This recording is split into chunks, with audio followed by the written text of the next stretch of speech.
As once Terry Eagleton has once said that, okay, cultural studies is not that, okay, you sit in front of the TV for 5 months and write about soap operas or any other. Something which is to be studied and which is to be considered cultural, which is considered to be literary. This is not something which is new for you, but you will see the shifting terrains. The correct idea would look into the shifting terrains of these conjugations which I have projected here. So if I have to go to the next slide,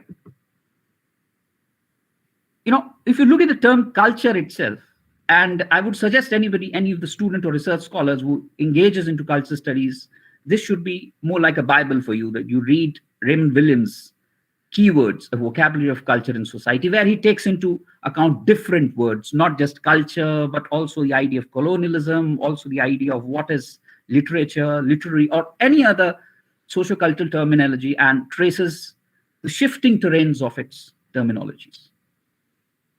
So if one looks at culture as such, there you will find that there is a heavy baggage of what you call as training, what you call as so it comes from a Latin expression which is like honor, worship, cultivate, inhibit. But interestingly, you will also find that, okay, this word resonates with somebody who inhibits, who enters into a colony. And as a post-colonial scholars, it would be very handy for you if you look at the word culture itself and how it relates to what cultura and colere accounts to when it comes to colonialism as well. So when somebody inhabits, a colonizer inhabits a place, there is also the pressure is to cultivate. Now, cultivate not in terms of something which is like purely in terms of agrarian, but cultivate as a kind of a civilizational mission. It's like you till the land which at the cost for plants which cannot grow naturally. In a way, it does not allow it to grow naturally. It needs to cultivate. So when there is an encounter, colonial encounter with a place, there is also the idea of a civilization which is to cultivate, which would otherwise have grown naturally. Okay, so inherent idea here is to see, it's to do away with what is natural. And you will find that, okay, when it comes to words like nature and culture, they are therefore very antinomous in the colonial framework. What is natural needs to be tamed, needs to be cultivated. The other name would be like you need to be civilized then. So there is an inherent baggage of controlling, improvising certain frame which falls within the idea of culture as such. So this has been also a kind of a humanist project in English curriculum as well.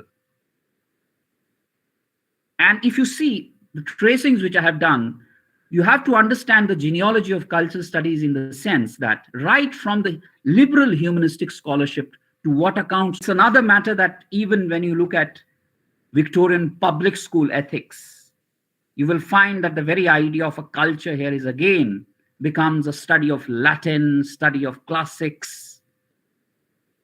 And this is carried forward further, even in the beginning of 20th centuries, all the way by, F.R. Levy's The Great Tradition of English Canons, where he particularly specifies certain novels, excluding the others as such, okay? And in a way, largely the attempt, even in T.S. Eliot, his work notes toward the definition of a culture, is not away from, this hierarchical domain of culture. It becomes, again, a way of role of upholding civilizational values.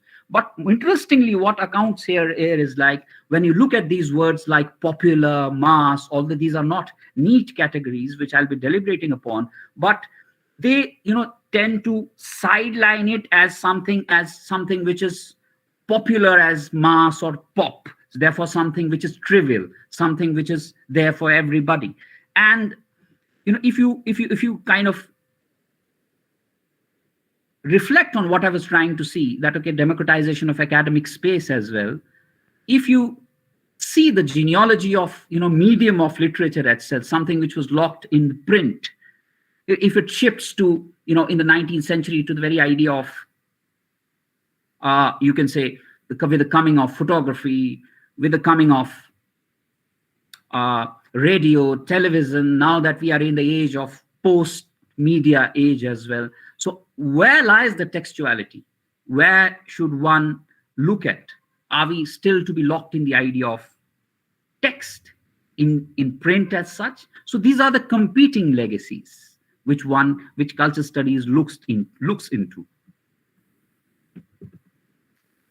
And like I was trying to tell you, okay, these are not neat categories. If you look at these terminologies, popular vis-a-vis culture, popular culture, although we write that, okay, in culture studies, we do popular culture, but this in itself is inherently, fraught with many complications. If you look at the very idea of popular, if what you see in Indian context, popular as lokpriya, loka. Loka is something which is folk. Now, if you look at folk as well, these folk is always not folk is always something, it might be popular, but when you look at the idea of loka is something which is rooted to the ground zero of culture, rooted to something, a native. Okay, so in a way, what you see in lokpriya as such, not all folks are popular. So when you even translate this into popular into lokpriya, there are internal contradictions. There are, multiple ways in which one can see the contradictions. So even when you, like I was trying to say if you see the Arnoldian anxiety, which is there in Indian liberal discourse as well, when you look at a public, these are very critical categories. If you look at popular, public, people, always extend to the idea of something which could disrupt the normalcy. And this is what culture and anarchy in Arnoldian framework was also trying to look at it, where anarchy was something which was public, what is excluded from what is civic, and what defines culture is these civic and social parameters. Something which you see even in Sanskrit language, the very idea of culture as Krishti, Sanskriti. Now Sanskriti also has that kind of a Arnoldian classes. These all are training in taste and sensibilities, where one looks at culture. There, again, a problem comes in the sense that, it becomes a national culture. Okay, so there again, folk. But when we look at folk, Lok Sanskriti is itself is in contestation with what is Sanskriti as a culture, or what is very, very prescriptive in nature as such, what is very, very normative in nature. Okay. All right, now if I can come to the next slide then.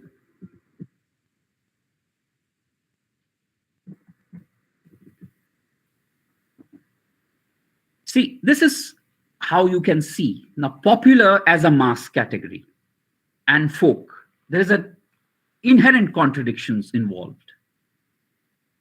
Popular as mass I mean something which is through print, radio, media forms, is always technological driven. Whereas if you look at folk, is always very, very suspicious of anything which is something which could be mediated. If popular as a technological form has a language, folk always has a dialect to it. Popular has a capacity as a mass media form. I'm talking popular has a mass mediated form, as a mass culture form. Okay, has always a national institutionalized idea. If you look at the very idea of how heritage propagates the idea of folk, it becomes institutionalized, it becomes then nationalized. Whereas folk is always suspicious of this kind of categorization, which is always resides in pocket, not in national. And it, in a way, has a sort of a native modernity to it. Okay, and if you look at how if you look at the very idea of humor and laughter itself, what you see as, comedy shows today, what you see with the advent of television, print, to what we have as a stand-up comedies as well today, how it projects, it can never match with the idea of that folk vulgarity which it has. If I could put it simply, these mediated forms deal with the idea of these mediated popular so-called mass comic forms or humor as such. You will find that, okay, these are very performative, whereas if you look at folk humor as such, they are they rely on the idea of telling and performative. Okay, there is a lot of mimicry, there is always a kind of a music background, okay, there is a kind of a spectacle created, but there is a kind of there's a folk therefore is not without makeup. Let me give you a kind of a simple example which I had read in one of the book by E.V.R. Ramakrishnan, and it's a fascinating idea he puts in. The idea of culture with capital C and C, something which is very close to what I'm trying to tell you here, as when you read the slide, that, okay, it has its own native modernity. Once in Kerala, what happened was, like, okay, English departments introduced Malayalam folk stories, and while the teacher was teaching in the class, a sweeper happened to pass by and listening to these Malayalam folk stories. She immediately after the class, interacted with the professor, and she belonging to that folk community, and reminded that the kind of an inquiry, kind of an explanation the teacher was offering was not exactly what it was. So our idea of that rarefied, institutionalized way of looking at, we do introduce these folk stories. We see that, okay, we often teach through M.H. Abrams or any other literary terms the idea of what is comedy, what is humor, what is tragedy. Folk has its own way. In fact, okay, their idea of comedy, humor, wit will not necessarily correlate with idea of what is their own native modernity. So in a way, folk is always suspicious of, and it's very, very critical of what is institutional. And like I said, like story deals with the writing and in print, whereas folk is a kissa. Kissa is telling and retelling. Okay, telling and retelling as such. In fact, the very idea of a retelling is very suspicious of rewriting, because rewriting in itself means that, okay, there was one model and we are rewriting it. Okay, whereas telling inherently is inbred with the idea that, okay, even within one telling, there are multiple tellings in between. So these are the problematics one could look at while one is looking at cultural studies or popular culture per se. Now, if I come to the next slide per se, so what I'm trying to tell you here is that these are not neat division. As one cursory reading, one superficial reading into cultural studies would suggest that, okay, there is no difference between high and low. Okay, but these are not neat categories like which we project as. Many a times, from a personal experience, I can tell many of the students come in for research proposals suggesting that I want to work on folk songs, folk Dogri songs, and what has happened to it with the coming of television, with the coming of YouTube videos, what is happening to it, that it has gone back to, it has lost its charm. That is a very, very, that's a very innocent and a very silly proposal if you are critically engaging in culture studies, because there are no neat categories. What is folk is not something which is very, very, stratified with what is native in itself as an ossified category. But what is folk can also be becoming very, very popular with the medium as such. Okay, just an example would be, if you could think of South Indian parameters, like why is Kathakali a classic and why is Yakshagana folk as such. So if you look at these parameters, what accounts for One can also look into the very idea of desi and margi from anthropological point of view, that okay, certain kathakali requires again that training, disciplinary, whereas the other forms like are never institutionalized as such. Okay, nobody teaches you bhangra in a music school, but they would teach you certain national classical parameters of what constitutes as culture.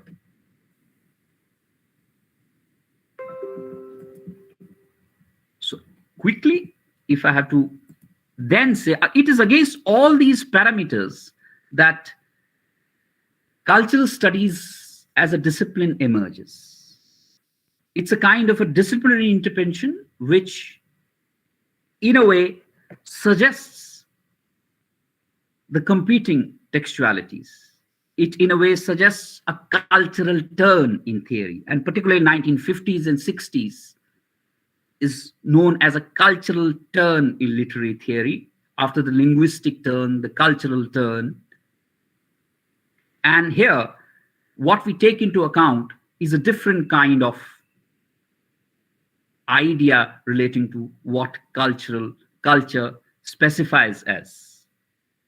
One interesting book would be to look into Peter Berg's What is Cultural History, where he talks about that, okay, cultural history is something which is not talking in terms of grand narratives of history, in terms of progress, rise. You're talking in terms of the polyphonic and everyday over the grand.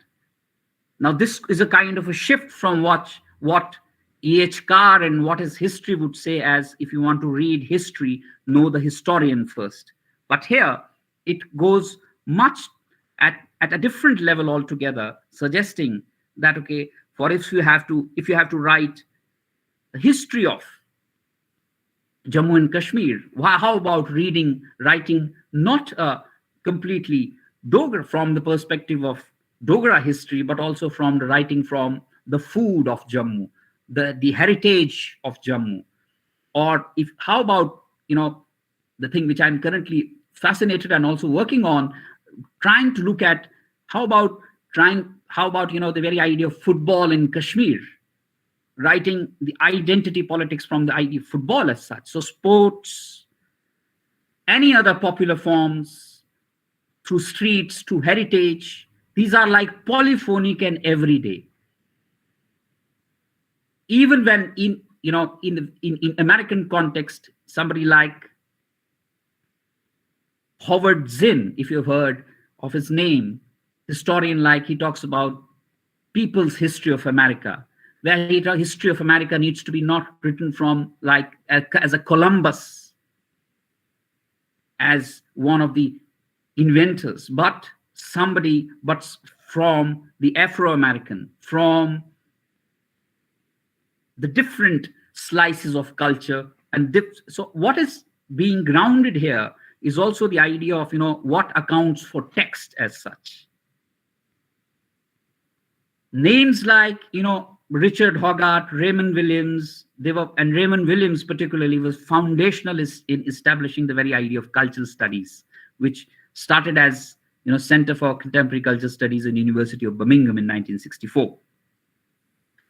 His idea, when he says culture is a whole way of life, a shift from a prescriptive way of life, Arnoldian frame, a liberal humanistic frame, a whole way of life, he was also trying to suggest in a way that, okay, that culture now needs to be seen not as a kind of, a rarefied superstructure of orthodox Marxism, not where you say as, that it's an intellectual and spiritual manifestation, rather what could also be material.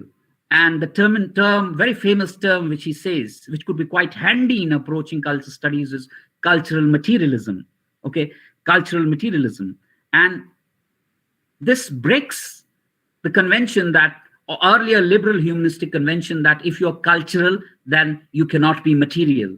And if you're material, then you cannot be culture. And that is the reason you say in the early seeds of culture studies, even in the Frankfurt School, which talked about the mass culture, used a terminology like culture industry,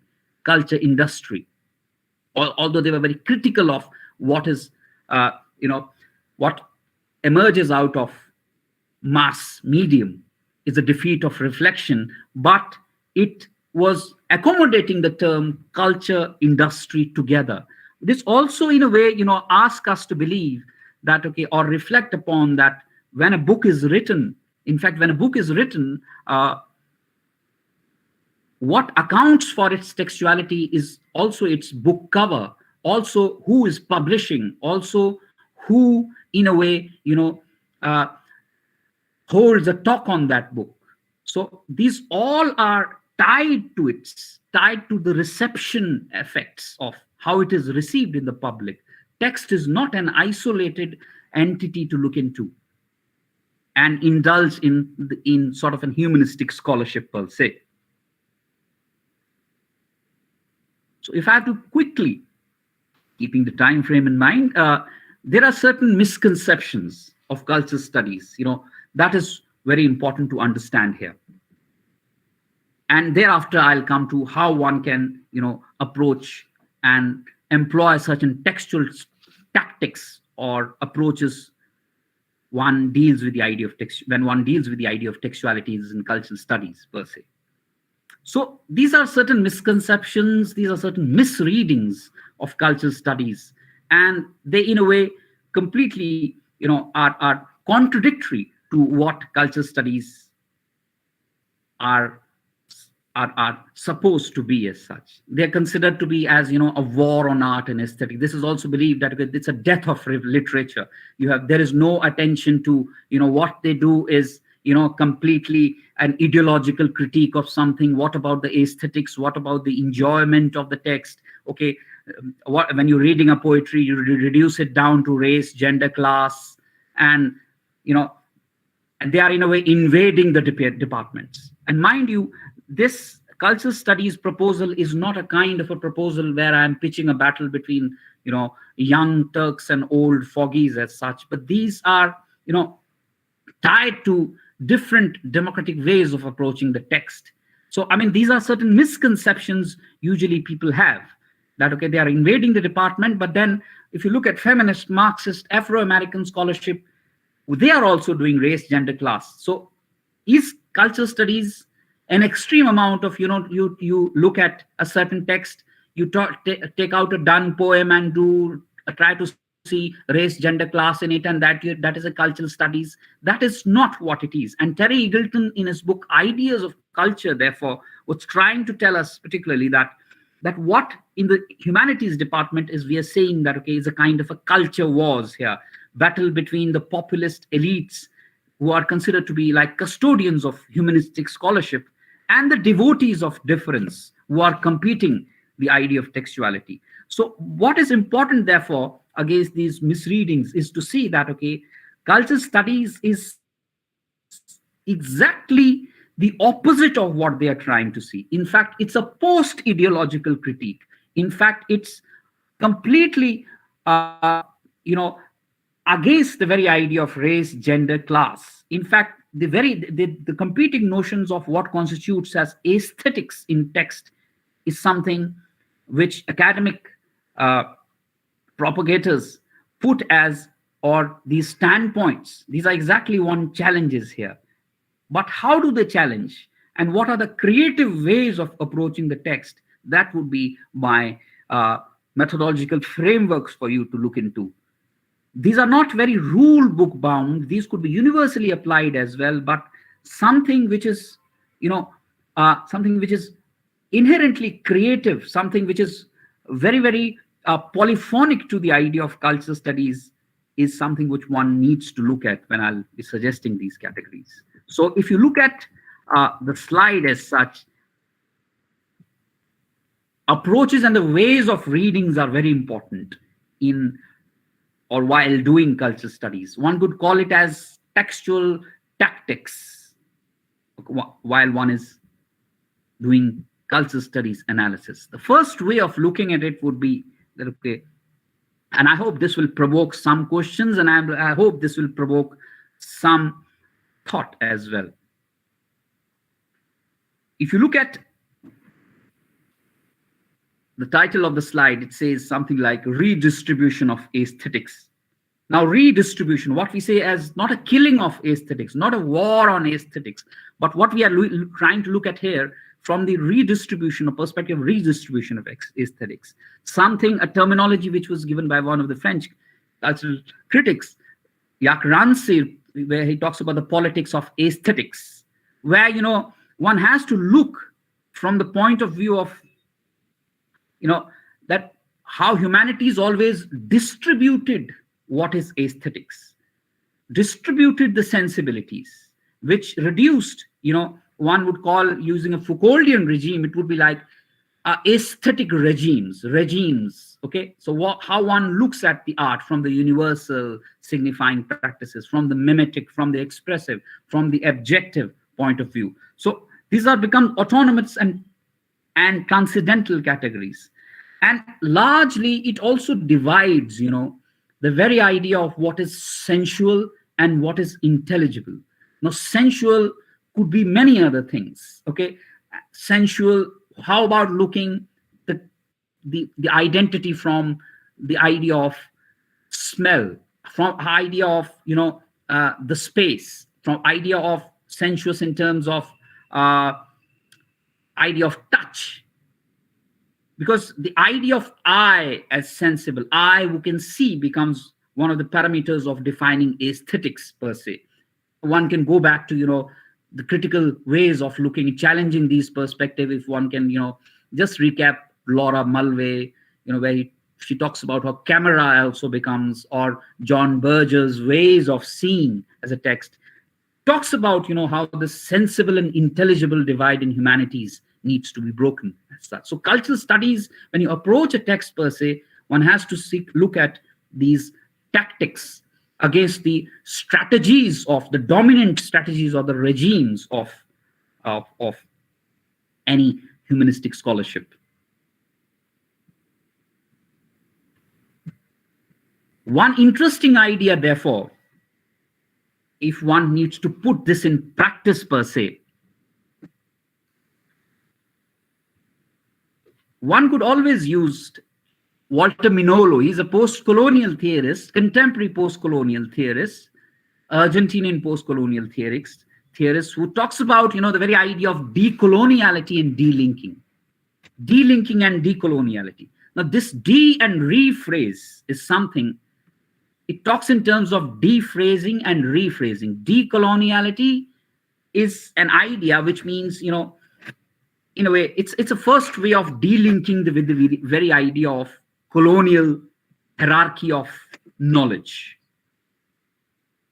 It could be, in a way,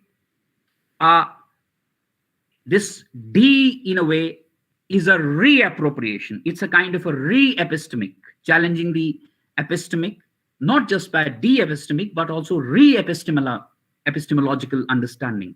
Now, how about looking at it, therefore, from looking at HV's Things Fall Apart, very famous, and I'm sure most of you must have read. How about looking at it from, what I was trying to look from redistribution of aesthetics? Among the Ibo, the art of conversation is regarded very highly, and proverbs are the palm oil with which words are written. So the very idea of words written is also a kind of, it's not simply that simply give a kind of a decolonial reading to it, but also from the regimes of meaning making.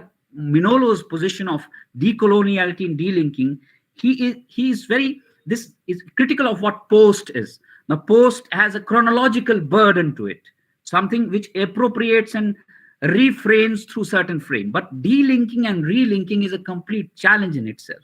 Okay, so in a way, if you look at these, how about looking at it from the gastronomical? How about the idea of eating palm oil becomes, an epistemological case of inquiry as a kind of a decolonizing tool over what I see as. Okay, so these sensibilities of eating.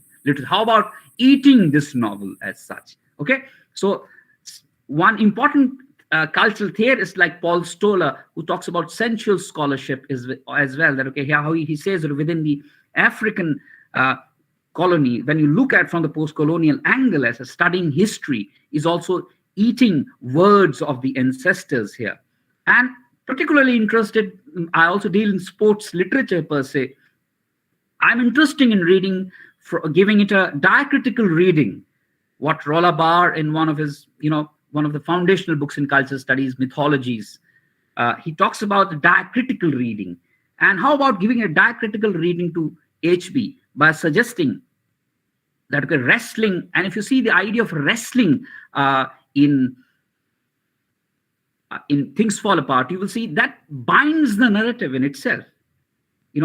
It's like, how the novel begins with the idea of wrestling. It's like the physical prowess against the civilizational parameters of colonizers. And if you will realize, to cut a long story short, it's like with the arrival of the colonizers, it's also, absence of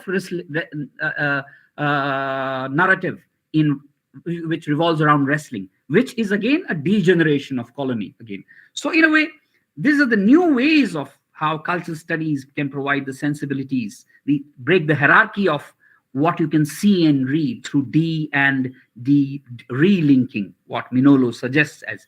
These are not the case studies which Minolo gives, but these are the conceptual parameters through which one can look at Minolo as such. Particularly even, how about looking at, rasas itself? Rasas is also rasa theory in Indian poetics is also very, very gastronomical in itself. Rasa and bhava are gastronomic, but these are always elevated to the level of, intellectual and spiritual as such. How about looking the very identity of caste through sensorium, through haptic, smell, something, if you have seen the Korean movie like Parasite, entire identity revolves around the idea of smell. So these are the ways through which one can break the hierarchy of text per se. Okay, so the framework and analysis, what is important here, therefore, to see that, okay, like I was trying to tell you, that there are no neat boundaries in culture studies. And Stuart Hall, one of the radical proponents, radical theorists, where he has one essay in culture studies, Deconstructing the Popular, where he says that popular is not, something which is available to everybody. Popular is not like I was trying to say lokpriya. Simply by being lokpriya, it's not, neither popular is mass. It's an everyday, like I was trying to say to you that, okay, that yesterday's folk might become popular today, but there has to be an element of contestation all around. There has to be an element of, struggle all around, which puts popular in continuous contestation with culture as such. Now, many students, take this as an account of Bakhtinian carnivalous mode. Although, yes, this could be applied, but, when Stuart Hall talks about the idea of popular, here he is just talking about, not a mere safety valve. If you look at Bakhtinian idea of polyphony, carnivalous, yes, it does breaks the official scribe of the given narrative. But mind you, Bakhtin talks about a one day. Bakhtin, this is a one celebration day. This is a festival of jolly relativity, which is in one day, prevalent one day. Okay, it's like one day you can do whatever. But what about the next day? What about, okay, Burana Manu, Holi hai, sabko rang rahe hain aap log, fine. But okay, everybody from sweeper to your workers to everybody. But then you tell to them, okay, Holi khatam, kal subah 8 baje kaam pe aa jana. So this kind of an idea is like, it's just a safety valve. It's not that, okay, one moment. This is what Stuart Hall is talking about is it's like, a constant, a fight, constant terrain of meaning, which in a way breaks these neat categories of folk, popular, mass. And this is what culture studies launches into per se. So if I have to come to the next slide, therefore, keeping the time frame in mind,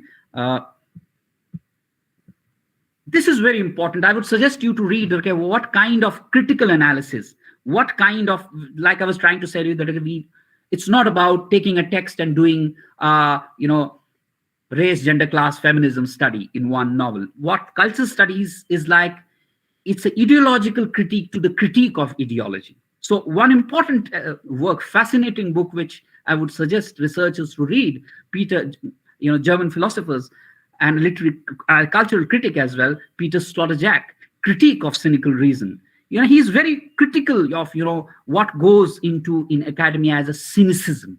Cynicism. Now, he goes with the idea of cynicism is not something you are very critical of the fact that okay, you're doing race, you're doing gender, you're doing feminism. Okay, these are like accounts for ideology. These are what accounts for cynical. But he's looking for a cynicism of a kind which is not rooted to a stockpiled systemic ideological inquiry, but something which has a dog-like bite to it. Something, the word, if you look at cynicism, he goes back to Dionys, cynical philosopher in Greek era, and he was notoriously known. He used to wander around in Greek streets and city streets, and constantly poke fun, always, and also disrupt the normal understanding of the people. In a way, it's like it was very Socratic in its nature. But he extended. He goes beyond. He is very notoriously known as such. So Hay looks at cynicism from the idea of kynikos. Now, cynicism to kynical subversion. Now, kynic is a dog-like, something which has has a bite in it, who deliberately flouts the convention.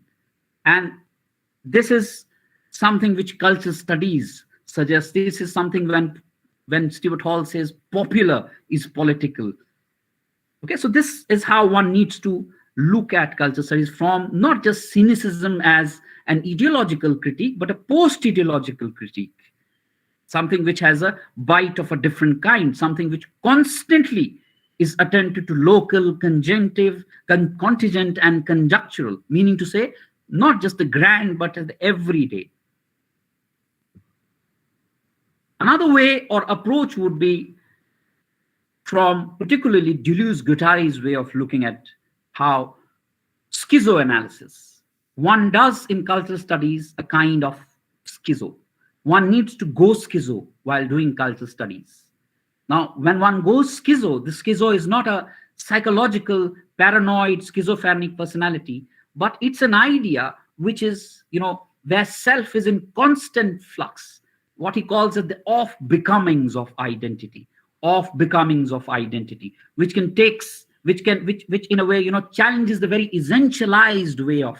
Another way of putting it would be culture studies is a politico-philosophical movement which is antinomous to the very idea of essentialized.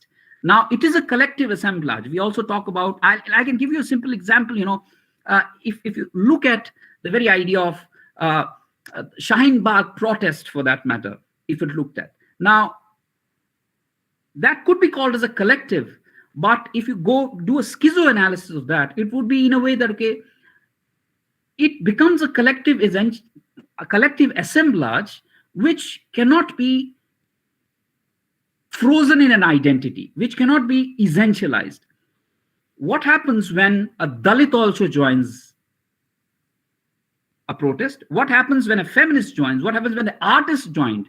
And then you had somebody like the poetry you had in the Shaheen Bagh, the graffitis, poets coming up, Dalits joining in the end. So it becomes a solidarity which is of becomings. So you have to see that these kind of identities which are collective in nature, but which cannot be universalized as such. So cultural studies would look for that kind of a textuality, that kind of a political philosophical movement, which cannot be, bracketed in particular identity formation as such. Lastly, if I have to tell you then, keeping Deleuze-Guattari in mind, one has to look at the question of minority then from a different perspective here. Minority, not as a kind of, hierarchical position, not as when one looks at the minority, the question of minority in, cultural studies, this is not about, a position. This is not a kind of a simple subaltern position. It's a kind of a creative disruption. And Deleuze-Guattari, while he's writing Kafka toward a minor literature, he gives a theory of minor literature, which would be very handy for understanding the question of identity in cultural studies as such. These are beyond majority minority as such. He says in a way that all great literature are minorities. But when does it lose? When it becomes an event. When a process, when until or unless it remains a process, it is great. But what reduces it into an event, which is another way of putting essentialized nature, bracketed identity, or its proliferation. For instance, he says Shakespeare is great, no doubt, but Shakespeare turns into an event, into an academia, industry, film. What happens? Okay, it loses its character as such, but it has to remain a process as such. Okay, process. But then, more importantly, what is he trying to tell here is like majoritarian is an expressive, whereas minoritarian is a creative. Now, creative how? Creative in the sense which is foreign, which is open, which is mutating, and which is also unfinalizable in the sense. Unfinalizable in the sense. Now, he particularly takes Kafka's case here, because Kafka, if you see, Kafka is somebody Czech-speaking Jew writing in German. A Czech-speaking Jew writing in German. And you know, the socio-political or historical polarities between Czech and the Germans, because he was not writing in a Czech, he wrote in German against the Germans. So this is a kind of creative disruption one engages in. Okay. So it's like what he engages, he deterritorializes a language which is like away from identity. He's not writing in a Czech Jewish form. Okay, but he's writing in a German against. So in a way, you write against the majority in a majoritarian language as such. So in a way, it's a process of deterritorializing and also a process of re-territorializing. Okay, so what we see in culture studies has to be seen in culture studies is these two parameters like de and re, particular identity, how you create this kind of creative disruption, which I was trying to tell you. You can take in Indian context as well, somebody like, a fascinating collection of stories by a tribal, coming under tribal literature, S.S. Shekhar's, if you've heard of Adivasi Will Not Dance. Again, that becomes beyond the tribal, how do we reduce tribal into an event is like tribal into folk, tribal has certain dialectic. No, he writes in English against the dominant in English. And also how about envisioning a Dalit poem in a Sanskrit language for that matter. Okay, Dalit poem writing in a Sanskrit language. So it's like, it's a of becoming, which is foreign, open, creatively mutating. Or traditionally, if you can see, how Joyce, Beckett, or Yeats would write in English in spite of the Irish, So you have to see that kind of formulation as well in cultural studies. So I think I've gone beyond the limit, but lastly, to share a last slide would be like where culture studies. Now, like I was trying, it's not a kind of a battle between literature studies will take over cultural, or culture studies will take over literature. This would be a kind of another disciplinary imperialism, which culture studies is not propagating. Okay. What is to be seen here? They are related fields, but they are also distinctive fields. Okay. So Rita Felsky, in The Limits of Critique, suggests something very important in culture studies, which is there for us to ponder. And with that, I'll conclude that discipline of culture studies is about intellectual traffic between various fields in humanities and social sciences, with faculty and students confronting the competing truth claims of different disciplines as such. Okay, so this would be all from my side. Thank you very much. Thank you, sir. This was a wonderful session, and it was a kind of thought-provoking lecture. I hope all the participants have enjoyed this, and I must say this was an intersection between literature and culture, and I hope that most of the students and scholars here might have been very, very impressed by what culture and literature are, how they are different, how they are same, and what are the points of interaction or intersection between the two. Now, I request all the participants, whether you have any questions, please uh, raise your hands, or you may also write your questions in the chat box.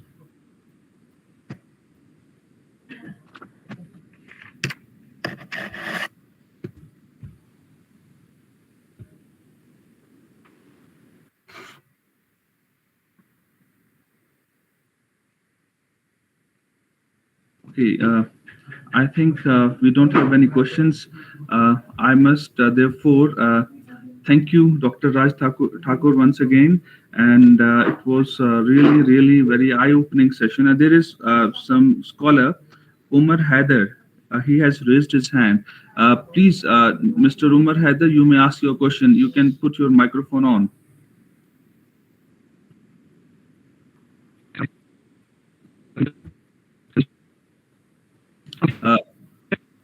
You are not audible, Umar Haider. Your voice is not clear. It's not coming to us clearly.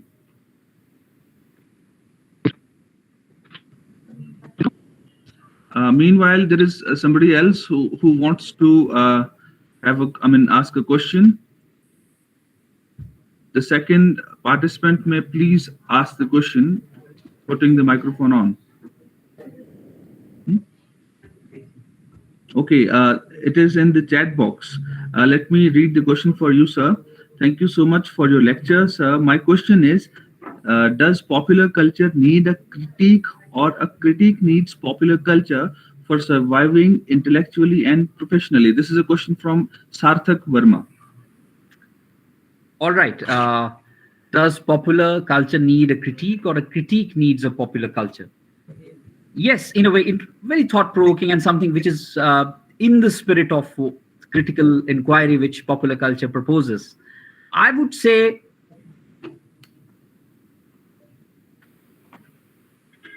in a way, if you look at the very discipline of critique and popular culture inherently entails this critique. Like in the very first slide, when I was trying to say that, okay, each cannot be excluded of the parameters or the contingent of its canonization, or popular might recede into culture, and culture might recede into popular. So what keeps throbbing is the critical inquiry or the creative inquiry which one engages in. So when you use these terminology, if you read the question again, you say critique need. Does popular culture needs a critique? Yes. Or a critique needs a popular culture? I would say yes, because these inherently, the answer itself lies in the question that you cannot easily configure these two. Popular culture in itself, because when you say popular culture, what accounts for popular might be culture, and what accounts for cultural can also be popular. These are not neat division as such. So as for the survival of it, I would say yes, the flame of criticality needs to be alive. So the question of survival, it's not the question of survival.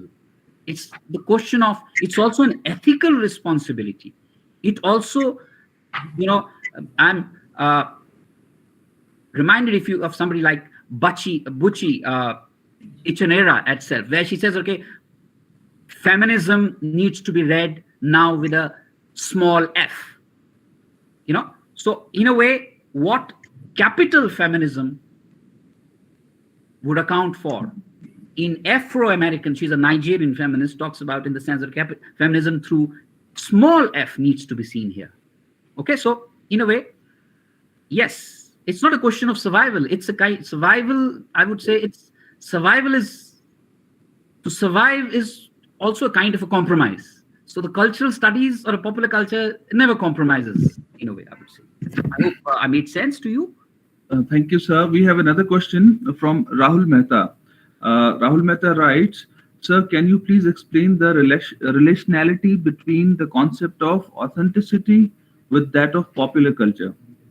Authenticity, I would say, again, something which culture studies has been constantly talking about in terms of authenticity. Like again, authenticity. What is authenticity? Concept of authenticity with that of popular culture. Now, authenticity could also amount for what is classical. Authenticity could amount for what is the literary in capital L. Okay. Authenticity is like, what is, if I have to say, the idea of originality or organic. How do we see the idea of authenticity here? If I say today, for instance, you wear certain clothes and it says machine made original. This is a original. So the very idea of original, if one could go back to the very idea of postmodernism by Frederick Jameson's, where he talks about the very idea of the copy of copy identities. So the question of originality, to stick to the very idea of originality, would be self-destructive in itself. It would tie your critical inquiry in some ways.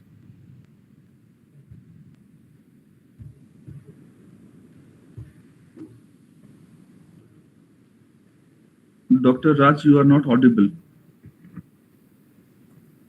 Okay, how long it's been? Am I audible now? Yes, you are now. Okay, did you get my answer? Rahul Mahta. Rahul Mehta, are you satisfied with the answer? You may say yes or no. Anyway, since we're already running out of time, and Doctor, yes, thank you so much. Rahul Mehta writes, he has got the answer. Umar Haider writes, this will be the last question we are taking. If the research work requires some researcher to take authors from different geographical locations, cultures, for example, from Pakistan, how the relations between the two countries is going to affect his research work, synopsis, interview? This is what Umar Haider writes.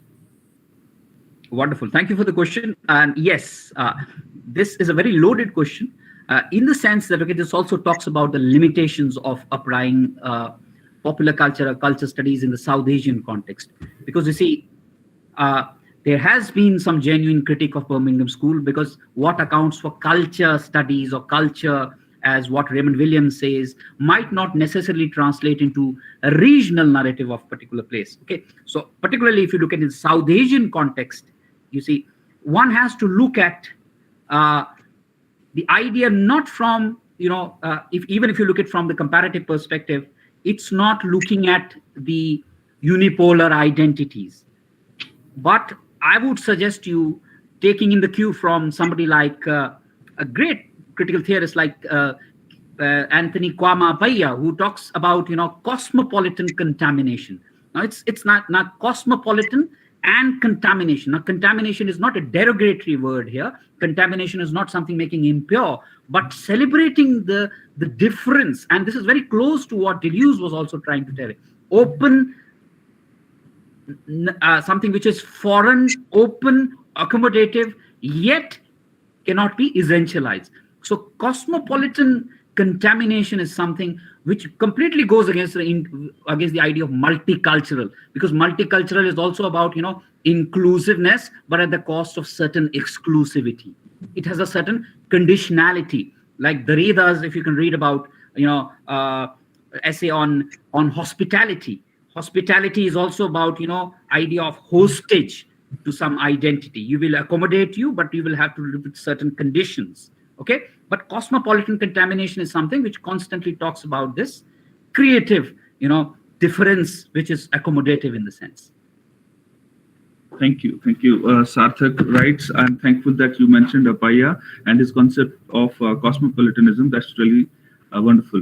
Anyway, without any further delay, I must thank Dr. Raj Thakur, who has presented a beautiful session here. And therefore, we should go to the next session. We have Dr. Aisha Malhotra already with us. So let us end this session now. And without any break or pause, we are going to the next session straight away. So I thank you, sir, once again. Thank you Thank so you, much. Nasir. Thank you once again. You may stay with us, sir. It would be good for us if you stay here. Anyway, I wish I could, because I have some university engagements. I'm extremely okay, sorry. sir. Okay, sir. Thank you so much, sir. Thank you, Nasir. Thank you, everyone. Okay. Now, I welcome you all to the session 2 of day 5 of the 5 days online workshop on research methodology in literary studies and humanities. It is an honor and sheer pleasure to introduce to you the resource person of this session, Dr. Aisha Malhotra, who is going to add to the value of this session with her talk on research in gender studies, text, context, and approaches. Let me introduce her first. Dr. Aisha Malhotra is an assistant professor and officiating head of the School of Languages and Literature, Faculty of Humanities and Social Sciences at Sri Mata Vaishno Devi University, Katra. She has a teaching and research experience of more than 10 years. She has presented research papers in various national and international conferences and has published research papers in many reputed and indexed journals. Her research interests include cultural studies with specific focus on gender, neoliberalism, and biopolitics. On behalf of the Department of Humanities, Social Sciences and Management, National Institute of Technology, Srinagar, and on behalf of the organizers, colleagues, scholars, and participants, I warmly welcome Dr. Aisha Malhotra to this session of the workshop. You are welcome, ma'am. Thank you so much. We are honored to have an opportunity to listen to you in this session. I now therefore request you to please begin your talk. Thank you very much, Dr. Nasir. But I hope the previous session was very informative by the amount of questions that were being asked. So hope the participants are not a little, tired and exhausted by this time.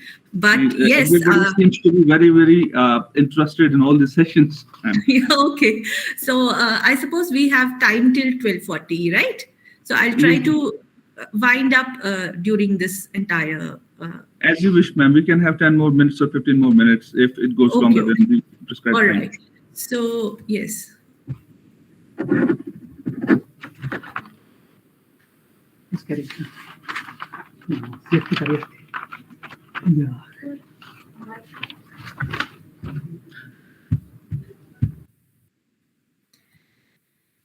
So the topic that I'll be dealing with today is research in gender studies, text, context, and approaches. Now, to begin with, I would like to give a brief context to the discipline called gender studies and its significance. There was a time when it all seemed that all knowledge was produced by, about, and for men. This was true from the physical and social sciences to the canons of music and literature. Looking from the mainstream education, the angle from textbooks, masterpieces, almost all of them were authored by white men. And it was not uncommon at that time that the entire courses, the entire syllabi were designed in such a way that people would only read about Anglophonic perspective, white men in their fields. Here comes the role of gender studies, as it is an interdisciplinary field that challenges the androcentric production of knowledge. Now, what is androcentrism? Androcentrism is the privileging of male and masculine-centered ways of understanding the world. This lecture offers a general introduction. What I'm trying to be doing in this brief lecture of mine, I'll be trying to give a general introduction to the field of women, gender, and sexuality studies. To give a brief context to what we are going to do, the women's liberation movement and civil rights movement in the mid-20th century is from where we see the modern day gender movement. And it called attention to all the absences in the knowledge. It began somewhat in 1970s when universities across Europe and America, they instituted different ethnic and women's studies departments in response to student protests and larger social movements. These departments reclaimed buried histories and centered the knowledge production of the marginalized group. Earlier, the entire perspective was of meta narratives, from the perspective of those who were in power. But now the shift has started moving towards what is marginalized group. And who are these marginalized group? These are people of color, immigrant women, women from the global south, poor and working class women, lesbian, queer women who became integral to women's studies. Now, more recently, what we are seeing is analysis of disability, sexualities, masculinity, religion, gender, diversity. All these are also becoming part of what we today called women, gender, and sexuality departments. So if we look at what the scholars who are working on gender today, they are working on to strive to see the world through the lens of what is called intersectionality. Now, what is intersectionality? My slides are visible, right? Yes, there is a request from some students. Maybe Yes. Umar Haider wants you to please enlarge the slides. This is what he says here. Okay, I think.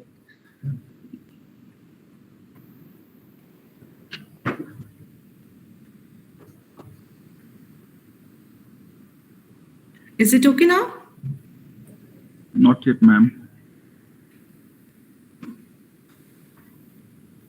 I have enlarged my vision. Maybe it will take some time.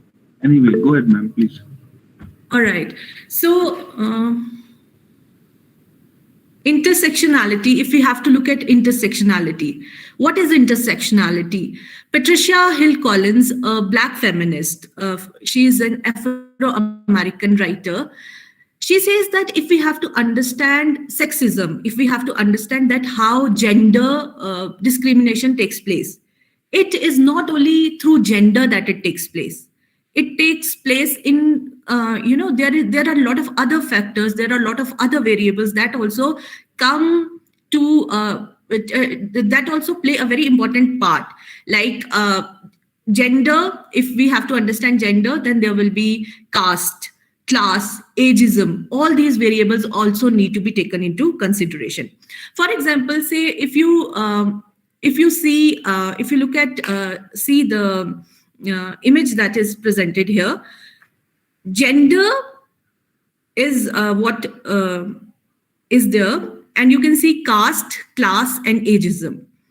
So if we look at, say, a Dalit woman, so when you have to look how the Dalit woman is marginalized, the Dalit woman is marginalized not only because of her gender, but because of her caste, by virtue of being her Dalit, and the social class from which she comes. Social class means the social, in India, usually caste and class go hand in hand. So the class, the economic factors, the societal factors, the cultural factors, and suppose a woman of a certain age has to face more sexism as compared to someone who is, say, of an elder age. So all these different factors, they intersect with each other, and hence the marginal positions are produced. Right. So Julia Kristeva calls this position as triply marginalized. So the women are marginalized not by virtue of their gender, but by virtue of their caste, class, and other factors. In the case of Black women, caste is replaced with race there. That Black women have to face more discrimination as compared to white women. Even if we look at the history of this women movement, in the initial phases in the 1920s, we see that what happened, it was the white women who came out. They were the suffragists who were asking for the right to vote and right to property. From there, the entire discourses shifted. But they never included the women of color, like Black women or African women, into their communities, into their sisterhood. This led to keeping a lot of women, Black women, ethnic women, out of their frame. And what they were asking for the right to work. But in case of Black women have been working since ages because they were slaves. So they were slaves it was work for them. But these middle class women, these middle class Anglo-European women, Anglo-European and American women, they were asking for the right to vote and right to work and get equal pay as was given to their male counterparts, say in the fields of law, in the field of university, in academia, and all other such jobs. So there was a huge difference. So the first wave of this feminism was kind of selective, and it was not inclusive in the sense that Black women and women of ethnic communities like Asian women, Indian women, Pakistani women, at that time it was Indian subcontinent. So all these women were kept out of its purview. This is one of the criticism that is being, posted by all these Black women, where they say that intersectionality, you cannot just say that one is being deprived, one is being discriminated only on the basis of their gender, but all these other factors like caste, class, ageism, these have also to be taken into consideration. Now, let's talk about some of the theories, some of the ways through which we can look at this, that how we can look at gender studies, how we can apply it into our research. One of the ways is what we call, and it is usually used in sociology and anthropology, the ethnographic and autoethnographic research, what we call ethnographic and autoethnographic research, where the experiential reality, how different people have suffered at different points of their time. These experiences, these lived experiences are theorized. All of you must have heard of the slogan, "The personal is political." It was given during the 1920s. During the 1920s, this phrase became very popular. The personal is political. And it was popularized by feminists, which highlights the way in which personal experiences, how our personal experiences are shaped by political, economic, and cultural forces within the context of history, institutions, and culture. So the theories and knowledge are created from actual day-to-day experiences of the groups of people, from the experiences of those people, not only the people who have always been in power, but from the people who have been traditionally excluded from the production of academic novel. A key element to feminist analysis is a commitment to creation of knowledge grounded in the experiences of people belonging to marginalized groups, such as people of color, people in global south, immigrants, women from Mexico and other Latin American countries, indigenous people, the tribal women, then gays, lesbian, LGBT community, trans people, poor people, working class people, all these also need to be considered when their experiences. If we have to look at the texts which talk about this, like in Dalit text, we have Bama's Sangati, which is a beautiful text that depicts the experiences of Dalit women. What are the different sort of suppression and exploitation that these women have to go through? And if we talk of transgenders, there is this wonderful autobiography by Lakshmi, who is a transgender, and her work is Me the Hijra. So these works talk about, give a first-hand experience. They give a first-hand experiences of the narratives that these women have been exploited, they have suffered at the hands of the oppressive class. So here the approach that is used is ethnographic.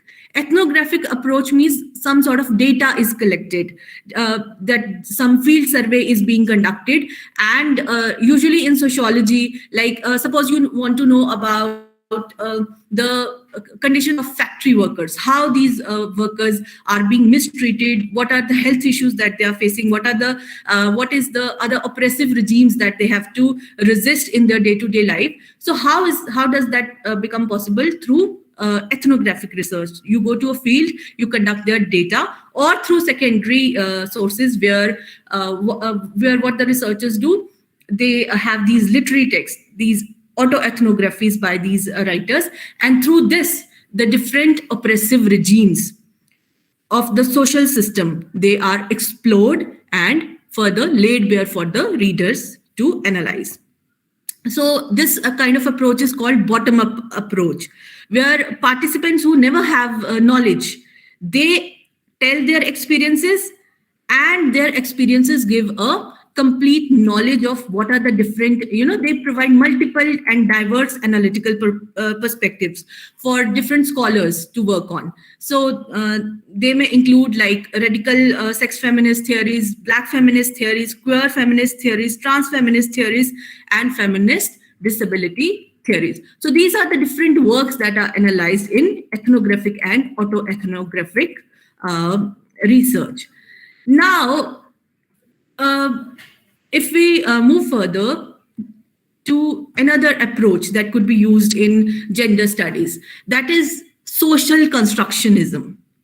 So social constructionism is a theory that holds that characteristics typically thought to be immutable and solely biological, such as gender, race, class, are shaped by cultural and historical context. So basically what we are trying to say here is essentialistic thought process. When we try to say that if someone is a woman, he or she may be weak, and if someone is a male, he may be strong. So this is what is called essentialistic. We forget here that this is a social construct. Something which seems very natural is actually challenged, it is deconstructed, and all these cultural categories like men, women, black, white, they are concepts which are created through historical processes within institutions and culture. The another approach that we use is that of deconstructing the binary oppositions. Now, in gender studies, we analyze that there are clear-cut demarcations, binaries or dichotomies that are there. This is a trauma that Saussure gave us when he was doing this structuralist approach, where he said that there is this sign which has a signifier and a signify. So basically, he was demarcating the entire thought process into oppositions. So if we also historically have been conditioned in such a way that we always think in the thought process has been developed in such a way that we always think in binaries, like male, female, aggressive, passive, rational, emotional, objective, subjective. While the former is associated to be male and the later is to be female. So suppose if one is a male, he will be objective. If the later is a female, he or she will be subjective. So this binary, how's this tricky subject? How's it a very slippery field? Because the binary conveys a hierarchical system of value, where the elements referencing the masculine are often estimated to be more worthy as compared to those associated with feminine.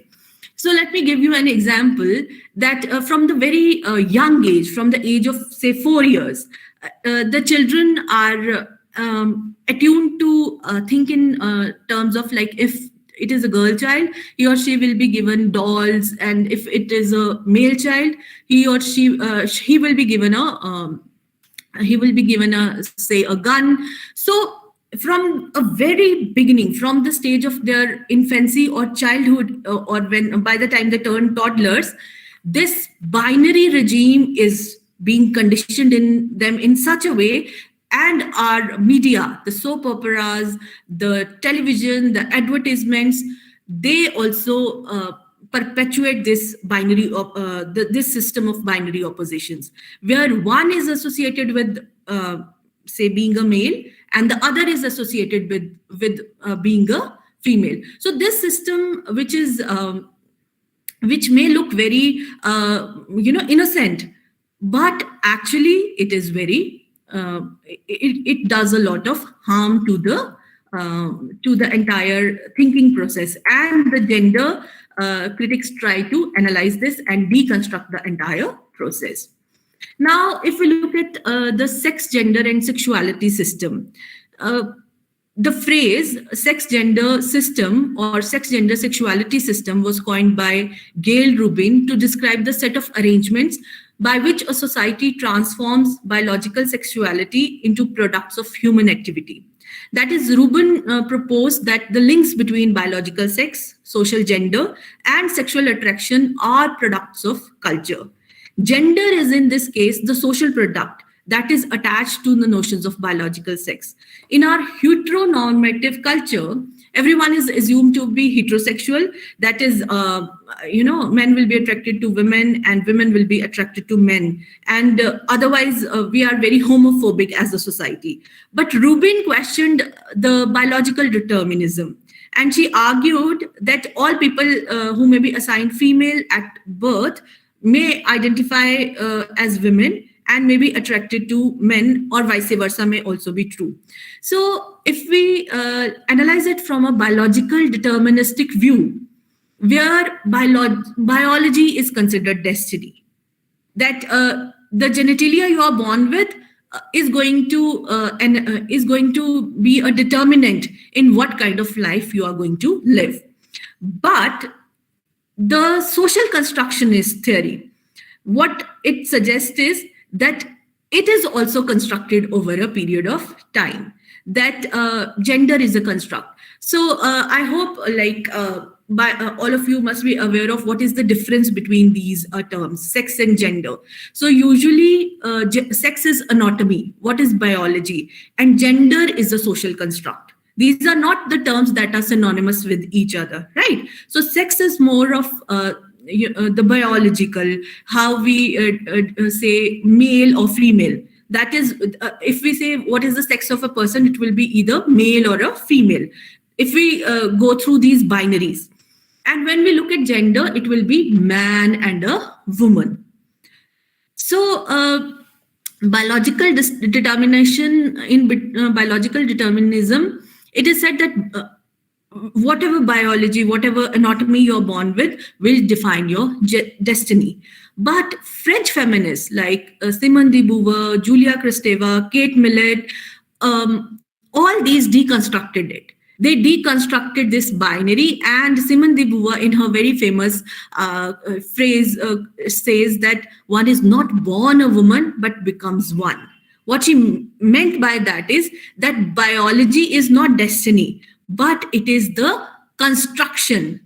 Gender is a construct, and it is the society which determines how we are going to be, what kind of life, what kind of gender roles we are going to have in life. So this is what was being deconstructed by the French deconstructionists, who were also post-structuralists like Simone de Beauvoir, Julia Kristeva, and Kate Millett.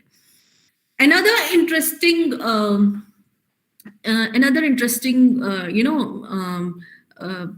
perception that came in the, say, late 1990s. It was postulated by Judith Butler, who is a cultural critic and a gender critic, in her work and Gender Trouble, where she tries to go beyond the binaries. That these binaries of man, woman, male, female, she says that gender is a performance. Where she famously gives the example of a drag or drag queens, that how gender is performed day in and day out. Gender and even sex is a performance. It is the society, it is the doctors who at the time of the birth of the child may pronounce one as a male or a female, and by that the entire course of that child's destiny is he may keep on performing the same roles day in and day out.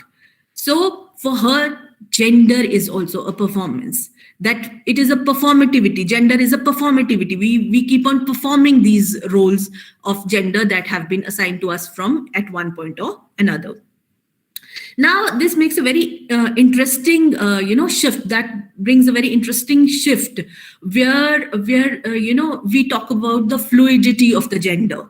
And if we take it further in, say, delusion Guattarian terms, they have taken it further, where they talk of that the body is to be seen without organs, that the body does not only means the virtual body or the actual body, but there is another what they call molar, and how they define body as molar and molecular. Like if you see that you know they talk of like, why do you want to kind of limit yourself to these say sex or gender? Think of body as just a combination of organs. Like this is just a combination, and this will open up polymorphous identities for you, which further led to what we have post-humanism today, what we have in post-humanism today, where we do not restrict ourselves only to two binaries, but the spectrum of gender is open. And this is a very important theory. This is a very important perspective for the LGBTQ community, queer community. When they look at when you do not have to look at body either through anatomy or through a social construct, but as a body without organs, where he doesn't mean that you do not look at body as a physical entity, but he says that philosophically what we have to try to do is we have to look for these multiple identities, polymorphous identities, where all these identities melt, and what we are left with, there could be multiple identities that are available to us. It is also gender today, why gender studies and not feminism? How are these two different? Gender is not only restricted to, say, feminism. There we also deal with masculinity studies. That what was the shortcoming of feminist study was that one, what I talked about in the intersectionality section, women, say transnational women from different ethnicities like Asia, Africa, and different races, they were not included. They were left excluded.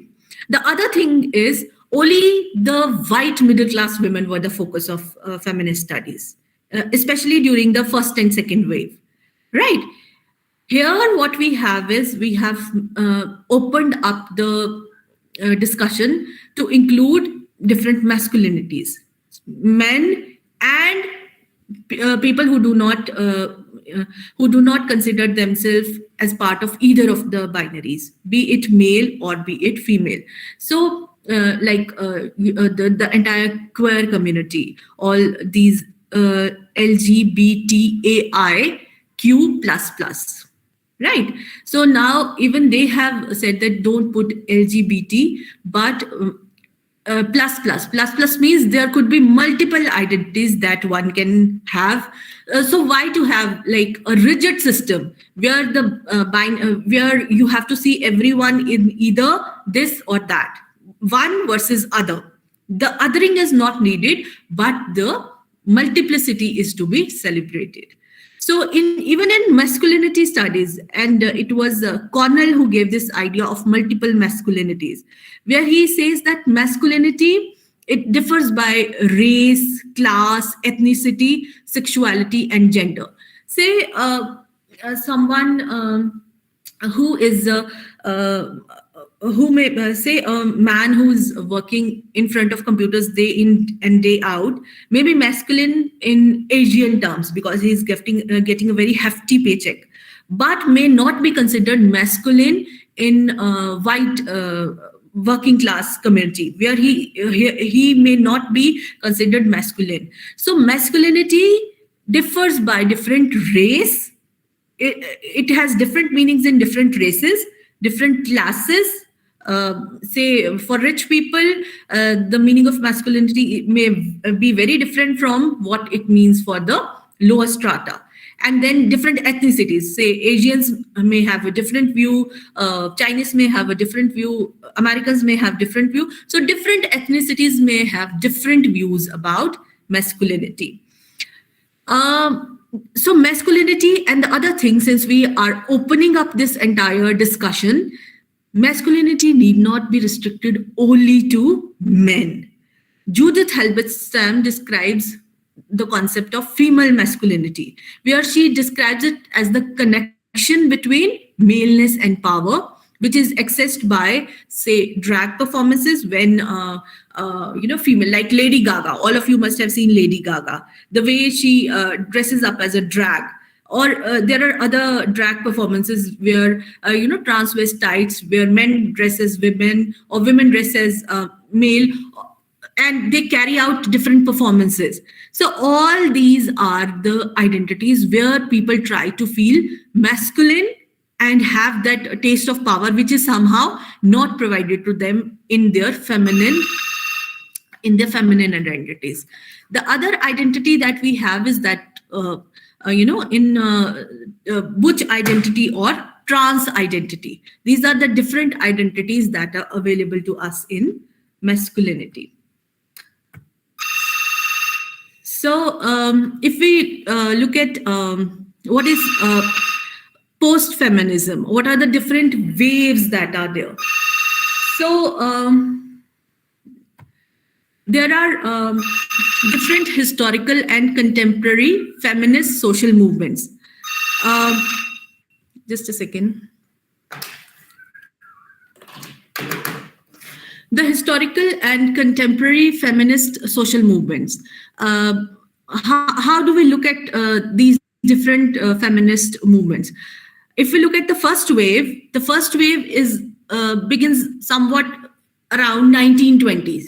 1920 onwards till 1950s, 60s, what we have is called the first wave of feminism. So what were the demands of the women in the first wave of feminism? The women were asking for suffrage. Suffrage means right to vote. And the women were also asking for right to property, because initially the property was only passed to the male heir. It was not passed to women. So they were asking for right to vote and right to property and right to work as well. Because if you have read Virginia Woolf's work, you must have seen that where A Room of One's Own, where she says that women were not allowed access to libraries without their brothers or fathers or husbands. So these were the things that were not allowed to women. So at that time, in the first wave, they were asking for all these, that these things should be provided to them. In the second wave, that began in, say, 1970s. But the thing was, as I mentioned earlier, that in the first wave, it was only, and mostly it was about middle class white women. Middle class white women, black women and African women, they were all, they were not allowed in this first wave. Their rights were not asked for. Because say, if you take it from the perspective of a black woman will say, I have been slave all my life, I have been working all my life, right? So this is not an issue that she suffers from. This is not an issue that matters to her, that these white women are asking for right to property, because she does not have any property. She's a slave.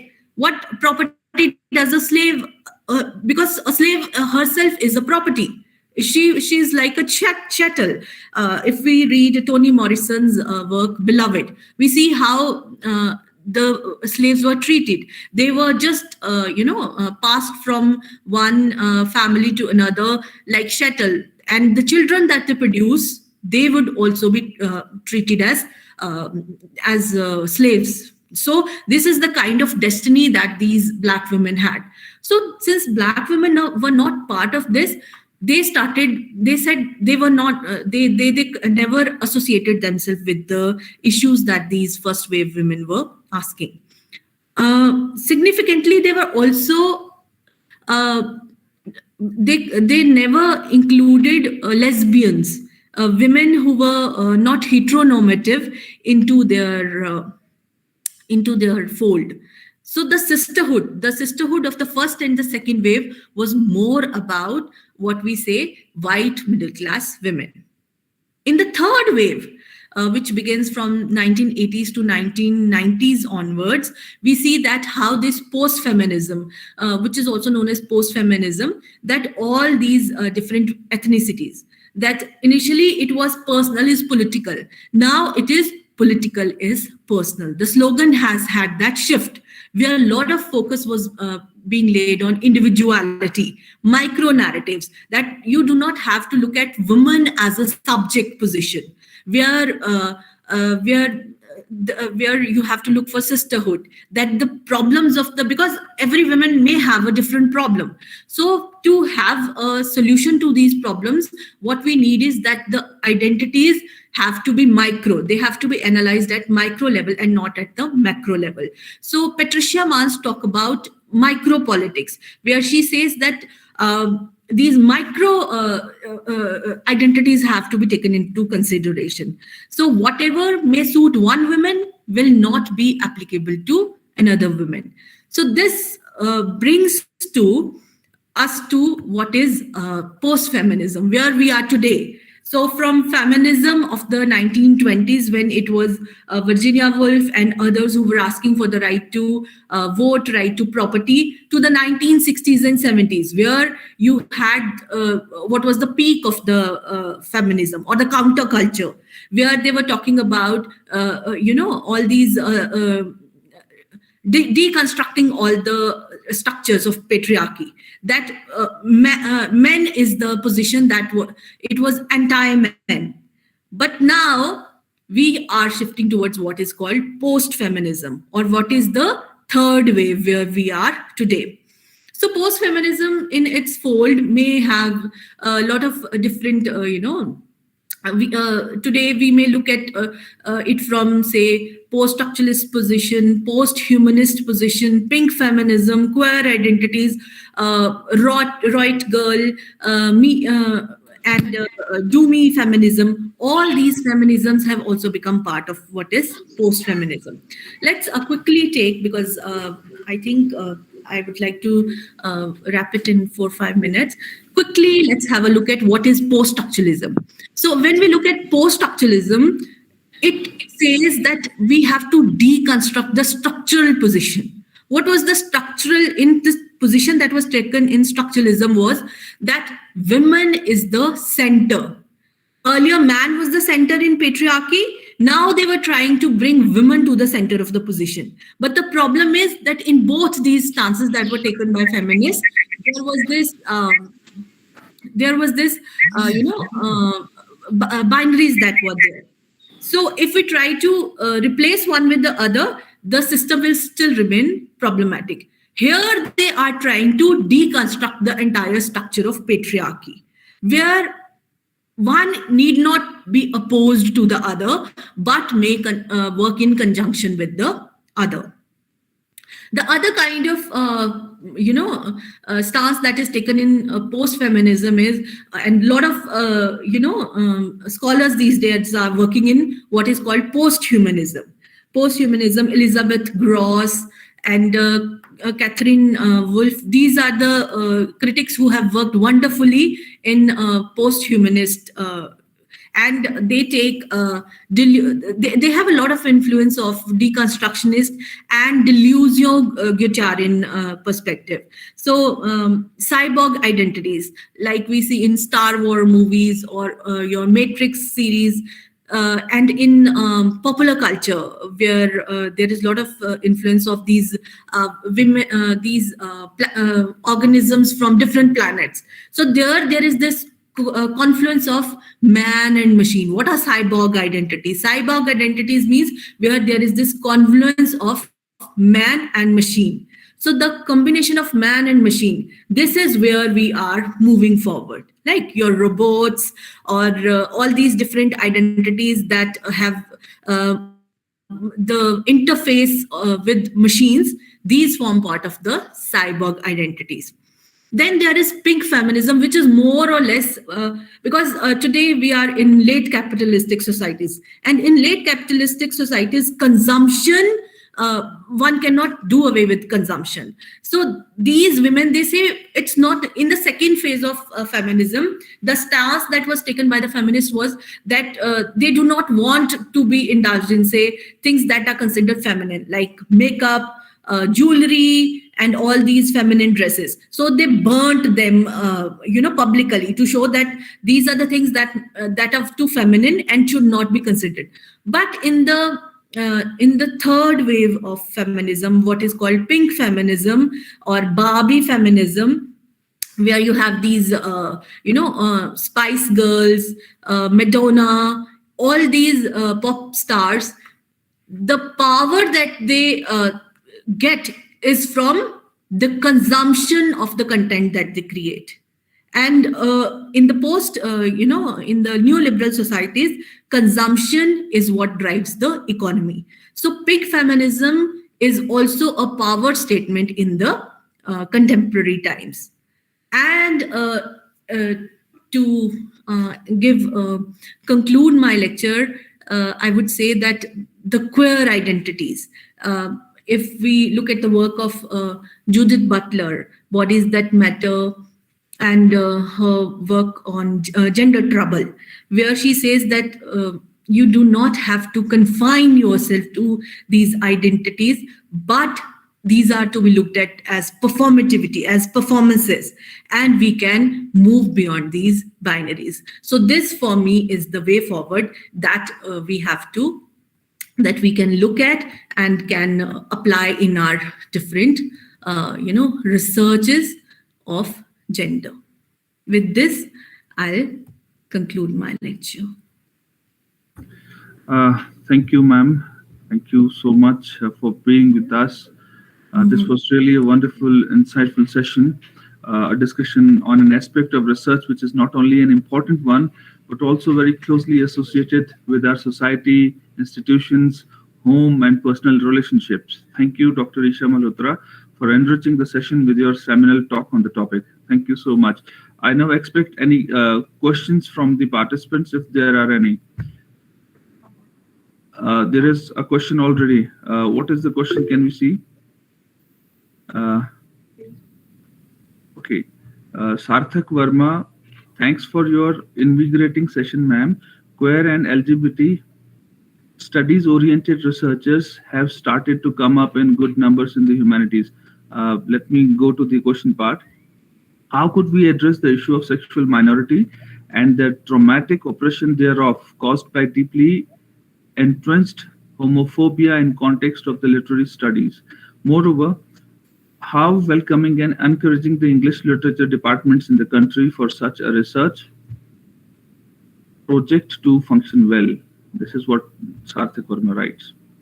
Sarthak, let me take the latter part first, where you asked like how welcoming the departments are.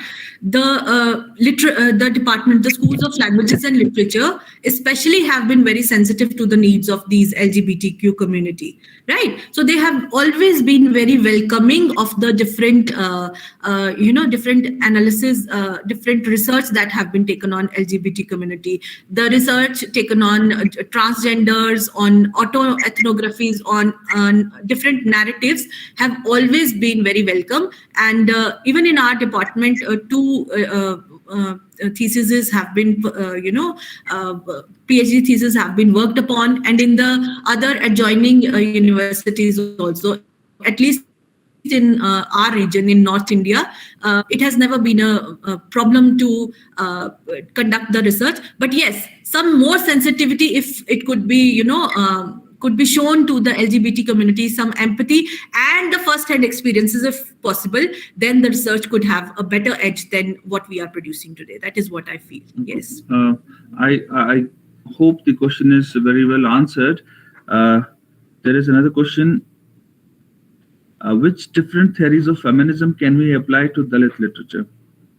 You can, if you have to work on Dalit literature, you can look at it from Dalit feminist standpoint. Standpoint refers to first-hand experiences. So there is a particular theory that is called feminist standpoint. So Dalit feminist standpoint is a theory that could be used to work if you want to work on Dalit literature. Other theory that you can apply is that of intersectionality. Although it was used in Black feminist literature to analyze the intersection. What is an intersection? Intersection means where 2-3 variables are combined together. So there it was race along with caste and along with class that was used. Here you can what you can do is you can use caste, class, and gender, and to look into the triple marginalization of these women. Okay, we have another set of participants who are trying to ask questions. We have Nancy Sharma who has raised her hands. Nancy Sharma, can you put your microphone on and ask a question directly? Yeah. Hello, ma'am. Thank you for your session. I just wanted to ask you that you mentioned about the post-feminism stage of feminism.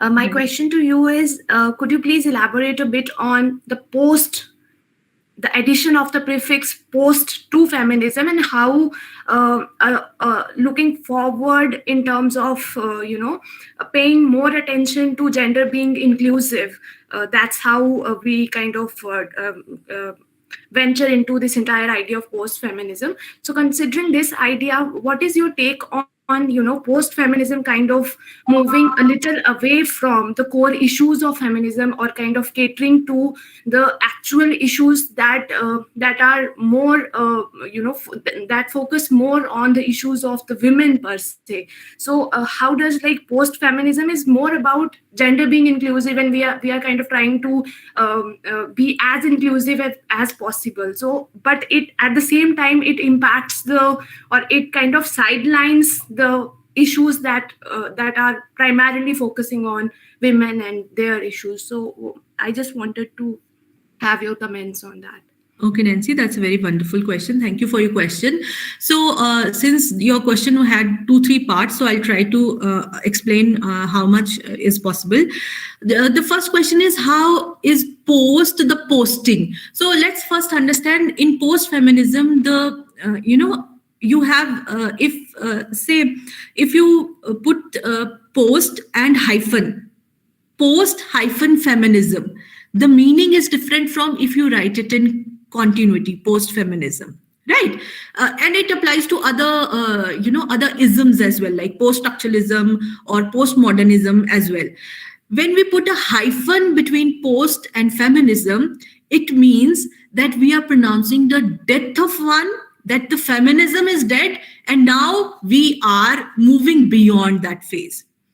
But I, along with some other, how I try to look at it, I try to look at post-feminism in continuity without a hyphen. So what does that mean? It means that we are not pronouncing the death of the second wave of feminism, one feminism, and then moving to the next, but we are saying that the movement is still in continuum. The movement is in continuum. Continuum means that one thing is not over, but it is still evolving. So the evolution of the feminism we have to see in post-feminism. We are not saying that feminism is dead. The issues that were dealt with in the second wave of feminism, we cannot look at them in the third wave of feminism. But the thing is, the times are changed. 1960s are not 2020s, right? So we are in a very in new liberal societies, in highly consumeristic societies which are interfaced by social media, Facebook, and all these other highly technical mediums or social media. There you have to cater to the needs of the changing age as well, right? Probably what was fit for the 1960s and 70s, when a second wave feminism was at its peak, will not cater to the needs of the 2020s. For that, post-feminism is needed. In post-feminism, we are not moving away. There is a huge backlash by second-wave feminists as well, by Susan Faludi, who says that you are not paying attention to the fights that your mothers fought for you. The daughters, they have it all. Today, in post-feminism, it is said having it all. You have it all and you have reaped all the benefits, but you are forgetting your mothers. This is not the case. We acknowledge that and we tend to move forward with that. Nobody is saying that don't pay any, don't pay any heed to the issues that women are still, grappling with.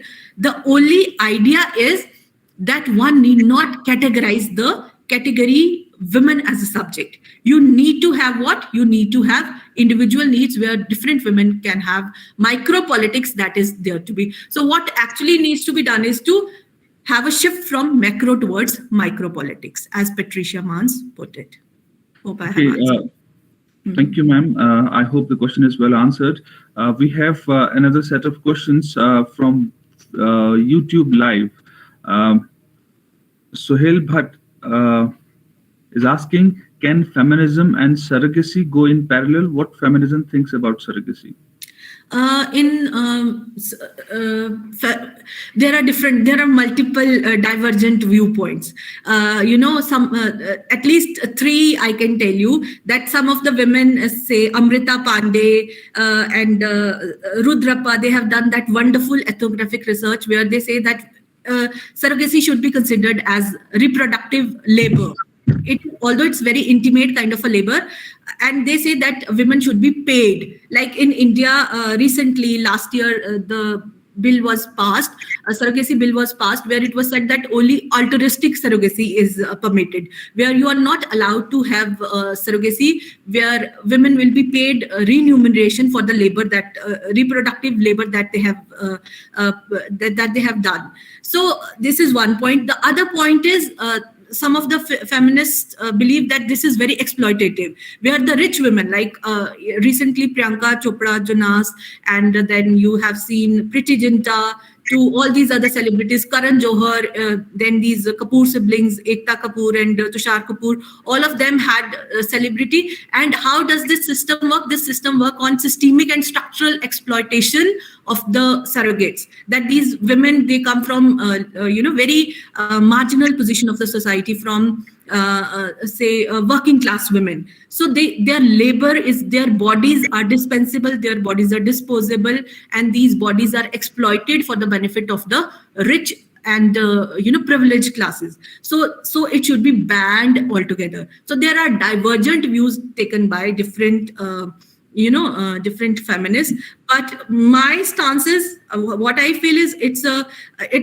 here you can see Foucauldian biopolitics working in, that the state and the neoliberal economy, they work hand in hand in promulgating the exploitation of these women at the hands of these privileged. So I also feel that somehow it needs to be put a break on. This is what my take is. Yes. Okay, thank you very much, ma'am. And I guess I should declare this as the last question we have taken, because there are queries from the participants that it is Friday today, and most of the participants want to join Friday prayers.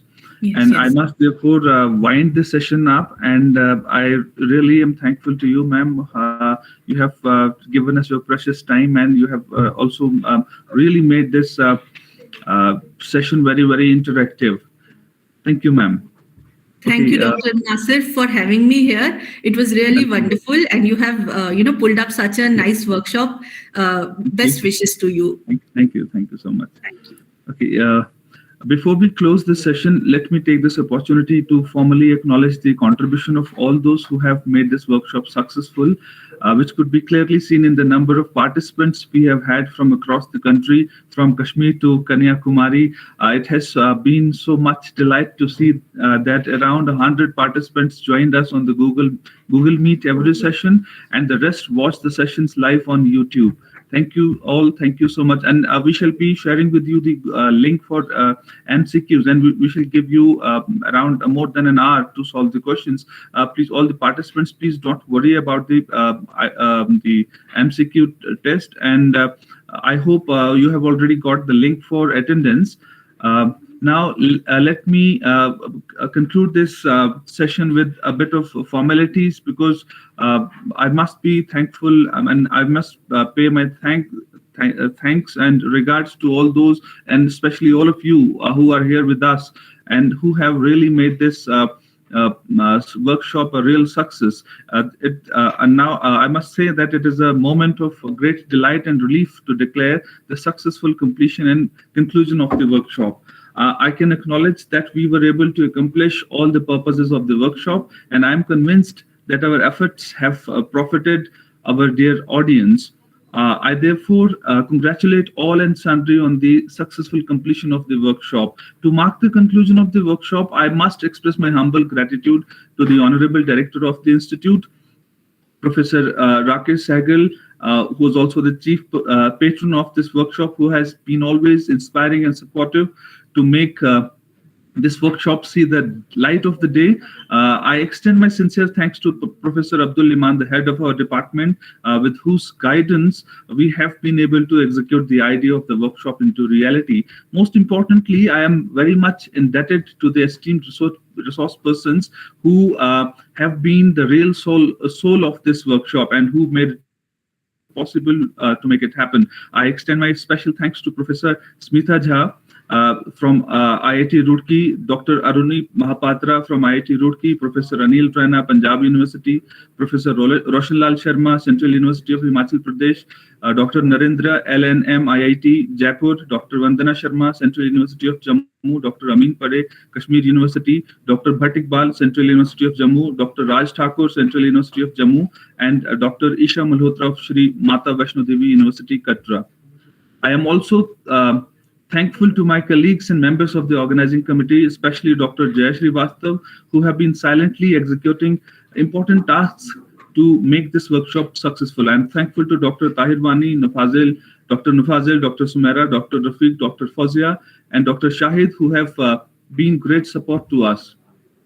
I also congratulate the scholars of our department, Ms. Shaista Sadiq, Ms. Shivani Sambyal, Ms. Haika Noshin, Ms. Uzma, Ms. Sabha Sangin, and Ms. Asma Ajaz. They have been the real architects of the edifice which has come to its completion today.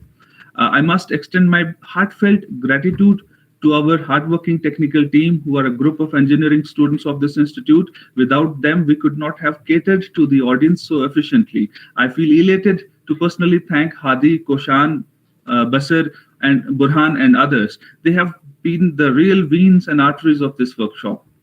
Last but not the least, I am very grateful to the participants whom I am right now addressing, and who have throughout all the sessions been quite patient and sincere in attending the workshop. I extend my sincere thanks to all the participants, who include faculty of various institutions from across the country, research scholars, master's students, and independent researchers from the nation. Thank you all so much. Hope to see you soon in more such events. Adieu. Thank you all. Now we are going to share with you the link. I guess it has already been shared. The link is here.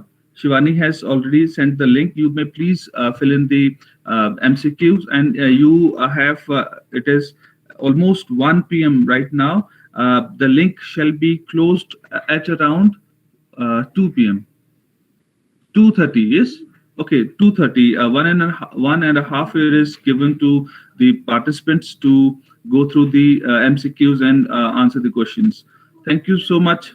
Thank you once again. अब इसको